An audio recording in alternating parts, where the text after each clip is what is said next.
Dope. What's up, y'all? It's your girl, Miss Carla M.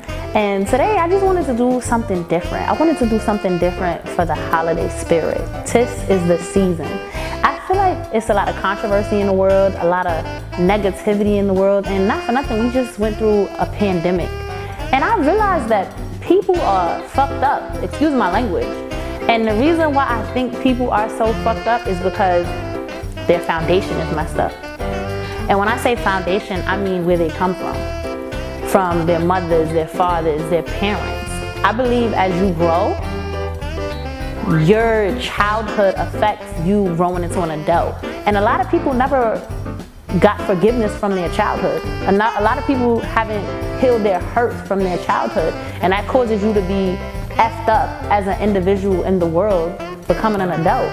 So I just wanted to spread some love this holiday season. I wanted to show the world the reason for who and what I am in the world. And that's my mom. And unfortunately, I couldn't have my pops here because he's gone. Rest in peace, Daddy. But I wanted to give the world a big part of me this holiday season. And with that being said, I hope y'all enjoy the interview. And I hope this causes y'all to be inspired to speak to family members and parents you may not speak to. And just hug each other, love on each other. Share some love. Happy holidays, Merry Christmas, enjoy whatever you celebrate, and most of all, Happy New Year.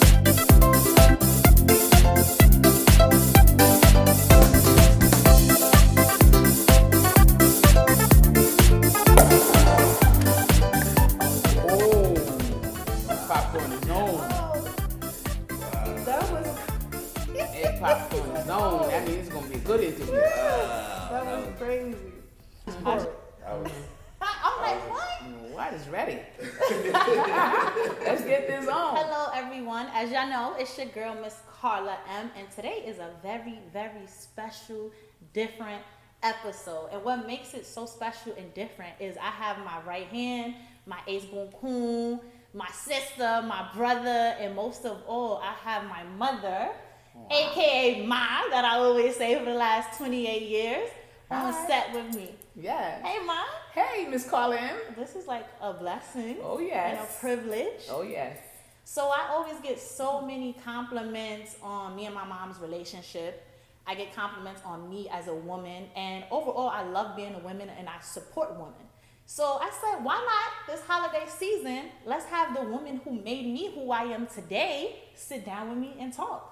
Let's just spread some holiday cheer, some love. And after all this craziness the last year and a half, let's just show the world there is still love. Oh, yes. There is still peace. Yes. And most of all, your family is above all, because when the world shut down, that's all we had was each other. Yes. So enough of me rambling and talking. We're going to kick this thing off. And to kick this thing off, we got that good old Moet Rosé. Shout outs to that. Sounds like a plan. You drinking with me, sir? Yes, I am. And funny story, the bottle popped on its own, y'all. So y'all know y'all in for a treat. Y'all see she's telling me to tilt the glass. Never stop being mommy. No. Alrighty. So being that this is different, it's a special day. Yes. I'm gonna treat this interview a little bit different. What I'm gonna do is actually have you pick out random questions from this box. Okay. And I'm gonna control the conversation, but I want you to kind of like help me steer the ship. I will. Are you ready? I'm ready. Let's go. Let's do this. So open the box. Get a little bit of this Merry Christmas. I gotta shake this around. I don't know what you got in here.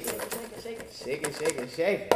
I'm always surprising. Yes. I and love I that want in you. you to be, you're gonna actually open it and read it.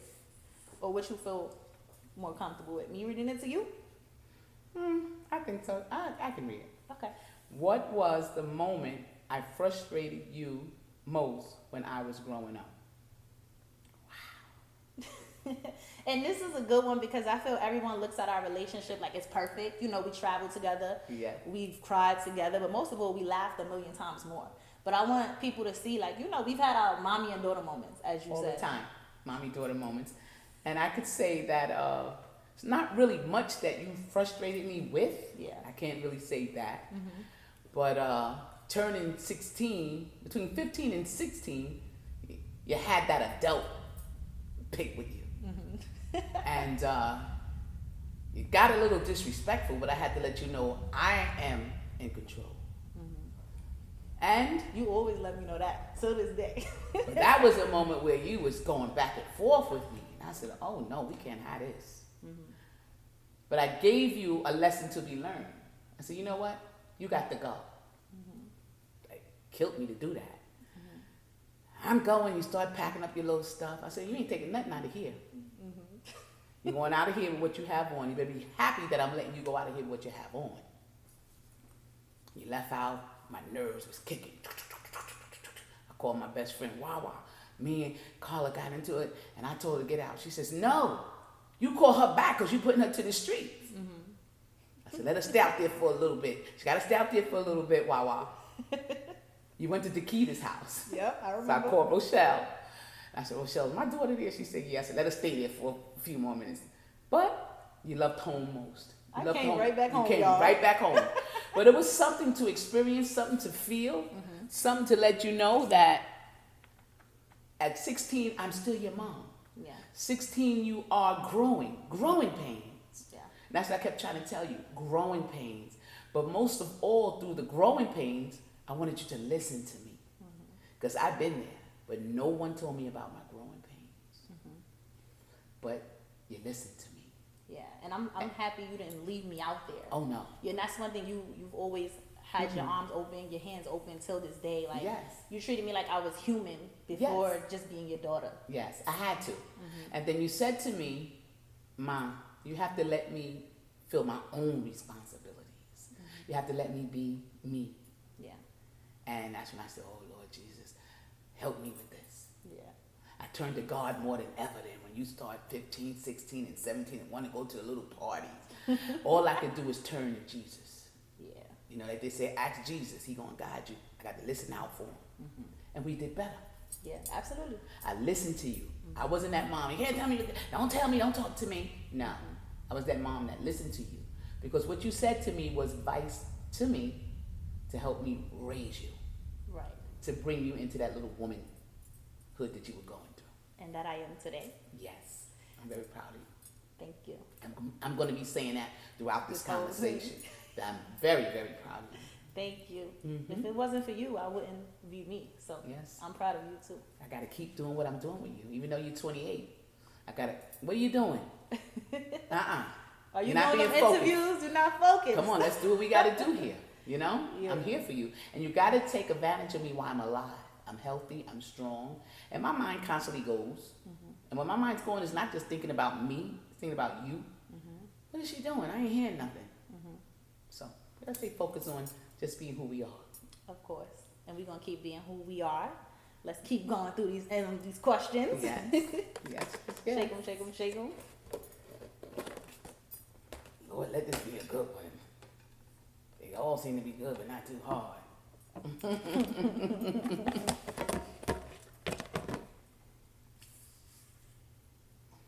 What has been your biggest lesson as a mom? Not to have men around you. That it wasn't your father. I had to learn that, you know. And I was dealing with a guy, and he was in your crib, and Spirit woke me up, and I go in your room, and I look at you in the crib. I didn't like that look on your face. It had to be about 4 or 5 months. Wow. And I was like, oh no. I picked you up, put you in my arms. I was like, yo, get up. You gotta go. He looking like, what? I said, no, just get up. You gotta go. So that was my lesson, to not lay from pillar to post, not to have men in and out of my house, you know. That's big. And I said, the only man she's gonna see in my bed is her father. And you kept that word. What? Until. What? I said, oh no, we ain't going through this. Yeah. So that was my biggest lesson, not to lay from pillar to post. I didn't want a lot of men around you. I didn't want you to be confused. I didn't want you to feel men made the way all the time. Yeah. You know, and I was going through my moments, you know, feeling that I needed a man, or I needed, you know, me and your dad was up and down, you know what I mean? But I said, oh no, when I picked you up out of that crib, you was always smart. From 4 to 5 months, it was just something about you. And I picked you up, and I was like, oh no, you had this look on your face in the crib. I've never seen it look like that on you before. That's it. And it's reading your kids. What? Yeah. Did I read you? Yo, get up. You got to go. So I never did that again. Yeah, you did. I never did that again. And when James came into your life, he was about 3 or 4 years old. And what I liked about James was when I started letting him come over, he would never sleep with me. He would sleep in your room, and he would sleep with me. And I slept with you. Yep. So that was my thing. That was the biggest lesson for me. Do not lay pillow to post. Do not let, especially a young girl, even a boy today, see what you're doing in your bedroom. It's not good. Yep. So that's why we are where we are today, because I respected you. Key word, respect. I respected you as my child. Respect for and as my daughter. There was a lot that I wasn't going to let you see of me, because it wasn't your responsibility. Right. And like this time you say, Ma, you always seem so tough and so right, because it wasn't for me to let you know what I was going through. Yeah. Till this day, y'all, I think she's like a superhero. When she's not feeling good, I'm like, what? What you mean not feeling good? You don't get sick.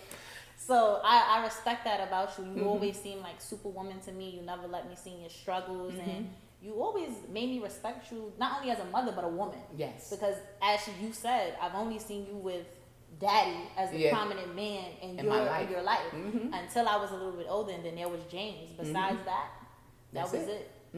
And rest in peace, daddy. My father passed away 2017, so rest in peace to him. And that was my loyalty. He was very loyal to me. We had our moments. We had our battles. We went toe to toe at times, but he was my loyalty, and I was his. Yes. And through him, here go Carla M. Yes. All right, next question. Let's go. Something here better be about Steve Harvey. Okay. What surprised you the most about motherhood? Wow. You. Really? You. Growing up with you, and you making me see things for what they are, and back then what they was. So when God blessed my womb with you,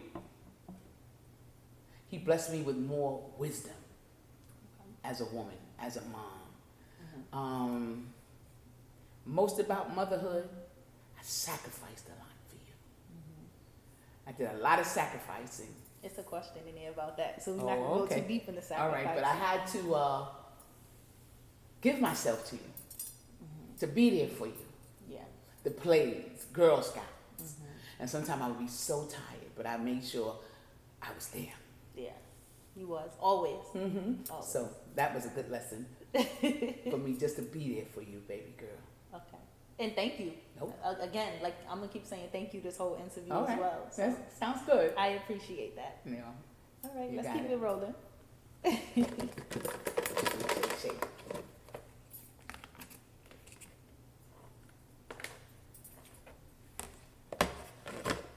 Favorite thing about being a mother? Watching you grow. That's a real roller coaster. Watch you growing up, and like I said, our mommy-daughter moments, daughter-mommy moments, and just listening to you and listening to your advice, and just being you was one of my favorite things. And we laughed together, shared sunflower seeds together. Yeah. You were young, but you always had a mind of conversation. No matter what your age was, and you always gave me something to think about. And I'm gonna give you a quick example of that. I don't remember how old you was. I took you to see the Pokemon movie. And after the movie, we always did things. And we went to go eat. There was 2 sides to go up into the restaurant. Yeah. And I always told you color doesn't make a difference. You treat everybody the way you want to be treated. So we go in one side of the restaurant. It was a black homeless man there. I gave him some money. We go up there, we eat. You had your virgin pina colada. I had me a pina colada. You know I had some liquor. And we eat, we do what we do. And we come out on the other side. There was a white homeless man standing there. And he's shaking his cup. He said, come on, baby girl. We get in the car, and you say to me, Mommy. I go, yeah, baby girl. I thought you said color don't make a difference. I said, it don't. You said, why you didn't give the white man no money? I said, look at this girl throwing daggers back at me. I said, okay, I'm going to run the car, lock the door. I'm going to go get this man some money. Yeah. But as a true saying, practice what you preach. And she couldn't have been no more than about 4 or 5. She gets in the car, get in her car seat, and she says, I thought color doesn't matter. And I said, it don't. She said, well, you don't give the white man no money. You didn't give him nothing. So my favorite moments was you just watching you grow, your conversation, your smile, your tears. Yeah. You know? So it's just so much about you that I can just say was my most favorite moments. Got it. Okay.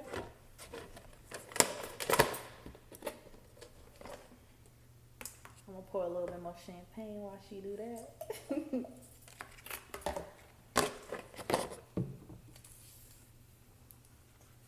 What generational course do you feel you were able to break as a mother? Generational curse. Curse, I meant to say. Okay, you know I ain't got my glasses on. I know. She told me to bring my glasses. Hanging out. Okay. Hanging out, being in the world, doing my 1s and 2s. So, like, what things did you change that you've, like, seen, you know, maybe, like, past generations do being parents that you wanted to change? Like, I don't want to do that when I become a mother. Or, no, that didn't really work for me in my childhood. I want to do something different. So did you, that hanging out was like hanging out a generational curse you broke? Or was it some, like, other things? Well, I can't say that because my mom didn't hang out. She was a mom. Didn't hang out. She didn't drink. She didn't smoke. She was a mother. Yeah. And for me, I wanted to spend more time with you. Okay. I wanted to give you my time. I wanted to be there because my generation of growing up wasn't a lot of time spent. Sunday nights we watched Ed Sullivan shows, you know. Sunday was breakfast together, dinner together around the table, and participating with you more, you know. Yeah. I can't recall my parents being at my shows, whatever shows I was in. Me, I wanted to break that. I wanted to be there for you, no matter what it took. Yeah. I wanted to break that to say, I love you. And I said my mother and father didn't love me because they did. Yeah. I just wanted to give you more that was given to me. And that was attention. Right. More guidance. Do you think me being an only child helped you give me more attention versus if you had 3, 4, 5 kids? Would it be different? I couldn't answer that because I think my heart is big enough to love how many children I would have gave birth to. So I can't really say that. Okay. But God just blessed my womb with you. So I had more of a balloon of air to give to you. Nice. Okay. Right? I like that. How you feeling so far? Good. Okay. You liking the questioning? Yeah, and I'm relaxed. Let me take a sip because you're sipping and I ain't sipping. She's controlling the interview, y'all. You know I ain't too crazy about this bubbly stuff. Okay. Okay, got a few more. I wasn't going to go through all of them, but I feel like we doing pretty good with time. So. Okay, I'm sorry that I'm down on the floor. How have your notions of what it means to be a woman changed once you became a mother? Gotta read that again. How have your notions of what it means to be a woman changed once you became a mother? To show you how to be a woman. And to always remain a lady. Yeah. And I would say my notions was just to be that mom for you. To be there for any question that you asked. and to have that answer. Yeah. To make me more of a woman and more of a lady, more of just giving you me. Yeah. Just being there for you. And 100%. And some. More, I feel like it's more than 100%. Yeah, I have that's my notion was my notion to just be that mom. Like my mom was a mom to me. And there was a time I would say, Mom, why you don't hang out? Why you not drinking? Why you not playing cards with the women in the building? But as I got older, I thank God that she didn't. Yeah. So for me to have a notion was to do the same thing. Yeah. You know? I think to get up Saturday mornings and watch cartoons with you. We always did that, breakfast. So that's my notion. Just to be that mom you wanted me to be for you. And I had to give you that. Yeah. I think my most memorable moment, not memorable because we have a lot of moments, Yes, but what made me really recognize you, aside from being my mother, but a woman, is when you purchased a house. And I was so mad because you took me from a place that I like, 2-bedroom apartment, brand new, back to grandma's house in the projects. And no shade to the projects, but I hated it, y'all. I was like, what is going on? This is embarrassing. What are you doing? But you did it for a reason. So we went back to my grandmother's house and we stayed for what, 2 years? If it was 2 years, because we did the down payment in 2004. We moved in 2008. We moved in right before the year you started high school. Yes. Everything started going in. Yes. But I brought you back. I'm never ashamed of where I come from. Right. I'm good with that. Yeah. I'm good with growing up in the PJs. It made me who I am today. I have no quarrels about it. Yeah. Because when I grew up in the PJs, I got to get this in here. Yes. I grew up with Italians and Jews. Yes. And we were burning the garbage. It wasn't about rats and roaches. And a lot of people throw that out there like Jay-Z and Lonnie. Y'all brought that with you. Come at me if you want to. But I grew up with Italians and Jews in the projects, Sumner houses. We were a family. Yeah. You know? So to go back, to get out of debt, to do what I had to do to accomplish this house. And I said, baby girl, don't worry about it. We're going to be fine. Yeah. Well, oh my God, she did not want to be in the project. Yes. She was born and raised at 110 Bainbridge in Best-Style. They call it now, I think, Is it like Brooklyn Heights or something like that. But I had no shame in going back because I knew what my goal was. And I respected you once you accomplished that goal because when I seen the house, I was like, wow, this is big because one, you broke a generational curse. Yes. You gave me something to have for my children in the future. And it just made me realize, like, she did that. Yes. You know, you cut your hair off. You stopped smoking. You cut back on expenses. She still got me my Jordan job. But she cut back on expenses for herself to give me something of longevity. And not only give me something, but to give you something that you've always wanted. Exactly. And a lot of people have, you know, houses passed down to them, properties given to them. Yes. And you came from the bottom, you know? And did it. And you did it on your own. So I want to congratulate you on screen. We talk about it personally, but I felt like I needed to share that with the world. Yes, and I need to share this with the world because I was getting myself out of debt and doing what I had to do. And when it came to the time where they put down the deposit for the house, I didn't have mine because I was paying myself out of debt. My mom did what she had to do, and with her making that down payment, we were able to do what we needed to do. Support. Each one teach. We supported each other. Yes. So I think that's what life is about, having that support. Because Exactly. there's a lot of things I wouldn't have accomplished if you didn't support me. Exactly. So. And she did support me. Annie did support me in a lot of different ways, you know. And she always said to me, I would call her up and sometimes I'd be crying. I said, why are you treating me like this? And she would say, and my mom, by the way, is 96 years old and still living and doing her thing and kicking and taking care of herself. Yes. And she would say to me, your hand is in the lion's mouth right now. She said, but it's going to come out. She said, the older you get and the older Carla get, the better it's going to become. And here we are, doing what we do. Ride or die for life.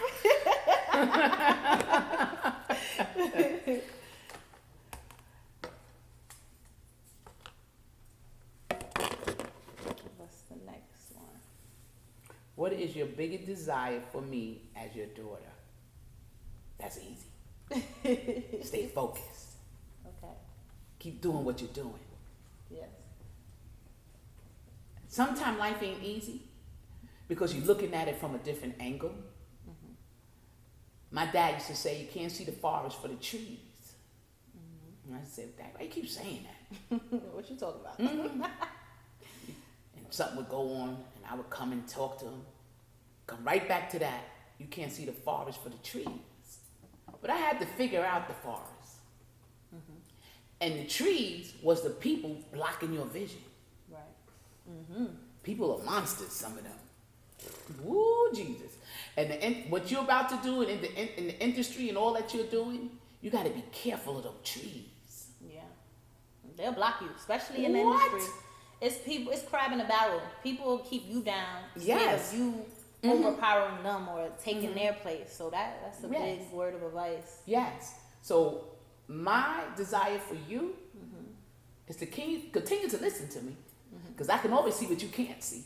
Facts. But I also want you to feel that. I want you to feel it. That's going to make you grow. Yes. That kick, it might hurt, but it's going to make you think like you always do. You're a thinker. Yeah. And it's going to make you say, I ain't going to go that way no more. I want you to stay focused. I want you to put that best foot forward like I always tell you. And I'm going to say it again. Take advantage of me while I'm alive. Yes. Because I'm in that ring with you. I'm in that corner. Yes. Got that? Yes. I want you to keep Cheers doing what to you're that. doing. That's my desire for you. All right. How many more we got? What's going on in this box? I don't know, but shake it up, girl. Shake it up. Shake it up. Up. I think we got 3 more. Okay. I think we're doing good on time. Ooh. How did you juggle working full-time, being a full-time mom, and sometimes a single parent? Well, juggling work, I can't complain about NYPD. I've had beautiful bosses, but I think what made it easier for me, I had male bosses. I had men for bosses. Yeah. It's a difference when you work underneath men and women. Ooh, child, because women try to stress you out. What? Full time I had to do, and it was times I would bring you to work with me. You enjoyed it. My lieutenant, all my bosses was crazy about you. To this day, they call you the little girl with the book bag. Yeah. That's how long you've been coming with me to work. Full time mom, the job helped me to be a full time mom. Because I would go, yo, Lou, my daughter in the show. I run down the block. So it was kind of easy for me to be a full time mom. What was your battle as being a full-time mom, but sometimes also being a single parent? And I say sometimes single parent because my dad was active in my life, but which a lot of black males go to the streets for money to fend for themselves. And he would, go to jail from time to time. So sometimes she handled this and held it down on her own for a year, 2 years. And I would talk to my dad on the phone, but it's different physically. Yes, it is. So like you said, I've never seen you stressed. Did you have moments where you were like, I'm ready to throw in a towel. I can't do this by myself. Oh, yeah. What was that like? It was like laying there talking to Jesus. Okay. You sleeping, and I be shedding tears. And I'm just talking to him. Lord Jesus, just help me to get through this. Yeah. And it's such a true saying when they say, talk to Jesus. And when you talk to him, you got to listen. You got to listen out for him, And being a single mom, it wasn't easy. I never let you see that because that wasn't your responsibility to see that. Yeah. What I was going through. Yeah. What I was going through. And you be laying there crying. I'll be laying there crying. I just throw my arms around you, and you so laying there. I said, Lord, just make me get it right. Help me to get it right. Yeah. And tears make you feel better. You gotta cry.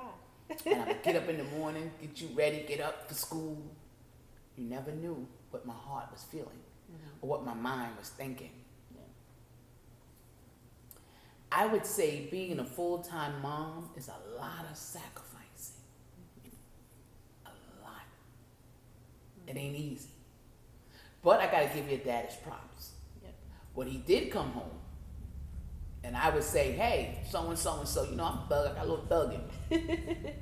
And I would say, so-and-so. Go, oh, baby mom, you know, I said, you better get it. And I don't care how you get it. You better get it. I don't care what you do, but get it. Get it. You know what I'm saying? Be careful, because I don't want you to go back where you just came from. But I kept it real with him. He kept it real with me. And like, I got to go back at him again. He was my loyalty. Yes. You know? That's one thing you guys taught me. Yes. Being loyal to people. Yes. Being loyal to family. Yes. And being loyal to yourself. You have to be. I can't say that I had a deep struggle. You didn't. Full-time job, being a mom, and being a single mom. I can't say that because I always made sure it was right. Right. And God always talked to me. And I said to my mom, I would talk to mommy, and she would say, you got to go to God for yourself. She kept saying that to me. I would come to her for a little advice. I said, you know what? Let me go to God for myself and see what he got to say. Yeah. And he said so much. Look at you. Yes. Yeah, so I don't really have nothing to complain about when it comes to that. Okay. I had to learn though, to stay away from some people, places, and things. And some of them people were my family. I had to and you said, Mom, why you keep saying that? I said, you just keep one thing in mind. You're not part of those people I need to stay away from. And then you got the better understanding of why I said I got to stay from some people, places, and things. Yeah. And I got it right. And you kept it right. I kept it right, you know? Yes. And I'm still keeping it right. Yep. To this day. To this day. I'm proud of myself too. Yes. You know, I had a friend said, Anita, he used to call me Anita Clark, Montgomery. He passed away a couple of years. Get up and hug yourself. He said, because you're a family. Yeah. You know, sometimes you need that encouragement, somebody to talk to you and tell you too. You need that outside support. You do. Yeah. You really do. That's why I'm here. I'm your outside. I'm your inside. I'm that nigga in the alley. Like I used to tell them kids in public school, I fight kids. You know? She did. She ain't got no sisters and brothers, but I'm the one. I fight kids. Go get your mother, go get your father. I fight kids. It is what it is. That's a fact. Yes. Okay. What has been one of your biggest sacrifices as a mom? And we spoke a lot about sacrifices throughout the interview. So I want to know, what was the biggest one you felt that was like, this is kind of life-changing? You. Once again. I'm the theme today, y'all. Yes, you are. Because you have to remember I had you at 35. So that was a big jump for me. Yeah. And when I found out that I was pregnant and who I was pregnant by, I was like, oh, Lord, I don't need to be no mother. Father, no. And when I found out, my father and your father come walking through the hospital. Your father all dressed up like he done been to church. So I told my father, I said, oh, I'm pregnant. I don't want it. He says, oh, no. He says, it's the best thing that's going to happen to you, girl. You having a baby is the best thing that's going to happen to you. And your father swore up and down, I'm going to change. I'm going to be there. I'm going to do what I got to do. But I said, I got to go to my doctor, Dr. Amani, who you see now, and see if I'm really pregnant. Yeah. And he did the examination, and I heard your heartbeat. I said, oh my God, I got someone living inside of me. It just changed my whole outlook of becoming a mom. Nice. And look at you. Yes. I think that's a sacrifice overall. What? Being a mother, the first day you find out you're pregnant, yes, it changes your life forever, especially if you want to be a great mother. And I don't have kids, but I'm scared because I feel like you did a damn good job. And those are big shoes to fill, you know? Don't be afraid. But when the time comes, I think kids are blessings. But I think you did a great example in showing me what a woman is and a mother is. Thank you again for that. Thank you. There's a lot of sacrifices, like I said to you before. There's a lot of women. You got to give to the child. You got to be there. You got to talk. A lot of parents don't communicate, boy or girl. You know, and when you started developing and everything, I gave it to you real. These are the doorknobs that open up the door. So don't let nobody start on that neck and make their way to the doorknob, because there's going to be a lot of change. You know, you have to talk to the children. Yes. You never hid life from me. You made me aware of it. I had to. And with you making me aware of it, it made me less eager to try things. Exactly. Because I knew about it and nobody could pull wool over my eyes. Exactly. So I appreciate the realness. I had to give it to you real because I was given real through my father. You know, you're a woman now, especially when that time of life came upon me. You got to remain a lady. And he used to threaten me. You better come here with no baby because you're going to be on relief. Back then, welfare was called relief. And he said, me and Ma ain't babysitting. So you better know what you're getting ready to get yourself into if you're thinking on that level. Yeah. And I was like, I ain't trying to do that because if I do that, he going to kill me. But I just put it to you a different way. Yeah. I didn't tell you not to experience it. I told you to be careful. Yeah. And you listen. I got to go back to that listen word because that's what I used to say to you. Carl, you have to listen to me. Yeah. Listen is a big word in a family, relationships. Yeah. As bringing up children. Yeah. You listen to me. Yeah. That was the biggest key of all. You know? And then one time we had our little daughter, Mom, you know, Ma, you don't know everything. I said, I know more than you. And you do. You know? I brought you the book for Steve Harvey. Act like a lady, think like a man. You always had an answer for something or a question. Well, Mom, you gonna read the book? I said, I ain't gotta read that book. I said, I'm already thinking like a man and acting like a lady. Yeah. I said, no, you read the book. Any questions, I can guide you. And Steve Harvey was also a big drive in your life with like motivating you to accomplish with the house and just overall changing your mindset and outlook on certain things. Yes, he did. Steve Harvey became like a book to my soul. You know, he turned me on to Joel Osteen. I said, this is my Bible. I am what I am. It has what I have. And I said, Heavenly Father, help me to do what you say I can do. Yeah. So, praise to both of them. Yes. Steve Harvey and Joel Osteen. Nice. And I think we got one more question in there, do we? I'm hoping so. We got one more. Well, we got two, but we're going to keep it at one just for the sake of time. It's out of here. Let me pick the right one, too. Pick the shortest one. All righty. Do you feel you succeeded as a mom and why? That's a perfect question. Look at you. Yes, I did succeed. Are you kidding me? Ow.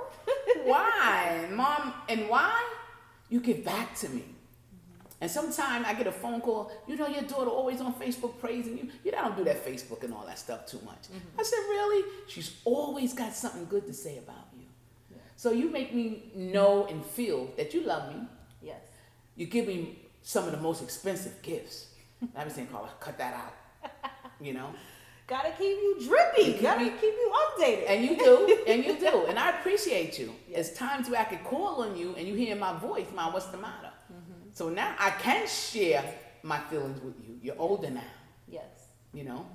And I think that's the great part about growing up with your parents, especially being a woman, being able to relate to your mom. And not only see you as a mother, but understand your struggle as a woman. Or thinking back to certain things like, now it makes sense why she did this. And now this connected dots to that. So being able to grow with you makes me just admire you as a mother, a woman, and even a mentor. Yes. And you mentor kids as well, but I feel like out of all those kids, I appreciate you the most still. Because I can cry to you, I can laugh with you, I can F up with you, and I know you still love me the same. And you're going to help me steer the ship. So thank you for being in the ring with me, like you said. And thank you being able to just always talk to me and hug me. And, you know, I can confide in you. Yes. Do you have any words of advice for women that may be struggling or women that just need some advice on being a mom? And just overall, just advice on love. And you got to give it. Yeah. You know? You got to not just look at yourself. You got to look at what you brought into this world. Because children don't ask to come into the world. You know? And a woman has that moment where she can get rid of it. I don't want to say rid of it, rid of the child. But you have to, as a woman and a mom, you have to sacrifice. You have to share that love that you have. You have to be willing to open up those arms when they run to you and give them that support. Yeah. You understand what I'm saying? Yeah. And like I say, a lot of times I went to Jesus. I was always a believer because we grew up in a home of parents that believed in God. Yeah. And like grandma kept saying to me, my mom, your grandmother, you got to go to God for yourself. Yeah. And once I started going to God for myself, it got better. Yeah. You know? Yeah. And I would call on Polly, you know, the pastor of the family. Yeah. And she told me to read Psalms 91 because I had broke down to her and told her what was going on. And that became a powerful scripture in my life. And then I started going a little further into the Bible. Hebrews. I started just moving back and forth in the Bible. And just started talking to him more. Yeah. So he leaded me as my leader to lead you. Yeah. And thank you for always leading me. Oh, yes. And I'm still going to be here to lead you. Yeah. That's why I say take advantage of me while I'm still pumping and doing what I'm doing. Yeah. You know? But I feel like sometimes as a woman, I have to grow on my own. But I realize life is not meant to be on your own. No. You need support. You need that love. And sometimes you just need a hand to hold. Yes. So thank you for always I holding love my you hand. so I much. love you too. And not only that, you know, you say, Mom, I said, what's wrong with you? Yeah. And you go, nothing. I said, yes, it is. I said, something wrong. I said, I'm going to hang up, and when you feel like want to talk to me again, you call me back. Yeah. But something's wrong. And I call back like 10 minutes later. And and I love it. Like I said, I'm here for you no matter what the situation is. Yes. I'm here for you. I love you. And I'm so proud of you. Thank you. To keep me to continue to being proud of you, stay focused and doing what you're doing with this camera, on the scene, and off. Thank you. Because you got it. And before we end this, I have a little surprise for you. Oh, boy. Something cute, something quick. Okay. It's your favorite color. Ooh.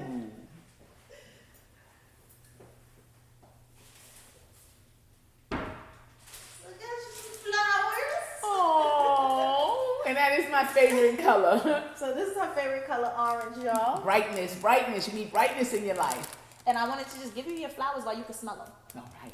So smell them. I'll keep loving on you. Yes. You'll keep loving on me. Oh, yes. And we're going to do this thing called life together till forever. That's right. I want you to continue to make me proud of you. Yeah. I love you. I love you and too. keep doing what you do, baby girl. Yes. All right, family.